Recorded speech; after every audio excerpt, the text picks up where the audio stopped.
Hi folks, this is Dr. Cywes. I am the Carb Addiction Doc, and we're taping a series of videos on how to start and the important aspects of a carnivore diet that may differ from some of the gum-flapping influences out there.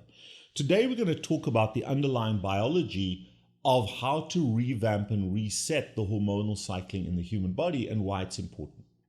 One of the values of a pure carnivore diet is that it is the most rapid, most anti-inflammatory diet, but it's the most rapid diet to get rid of insulin resistance and establish a state of insulin sensitivity. Now, what does insulin sensitivity really mean?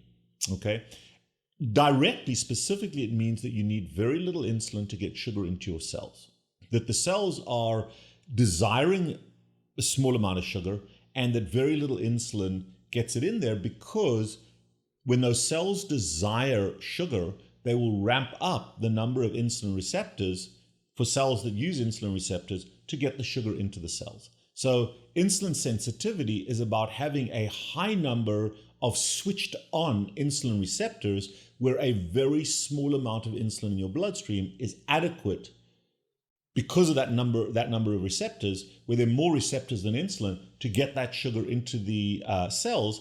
And two things. First of all, that sugar gets very easily into the cells, but secondly, that you need very little sugar in your cells because they have an alternative fuel source, which is the healthiest fuel source for most cells, which is ketones and non-esterified fatty acids that enter the cell independent of the requirement of insulin. Okay? So those are two factors called insulin sensitivity, and insulin sensitivity is the holy grail.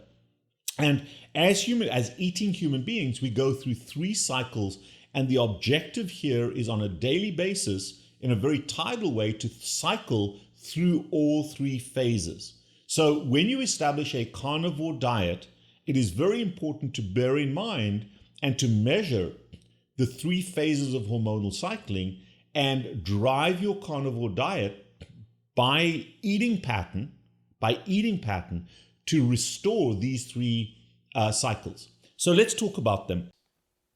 Now, when you finish your meal and you've gone through that storage phase, and by the way, storage phase can continue from anywhere from 2 to 4 hours after a meal all the way through to 24 hours after a meal, depending on how quickly your stomach emptied and depending on how well your gut and your liver mobilizes and stores those food substances. So storage phase can be very variable, and the objective here is to shorten storage phase.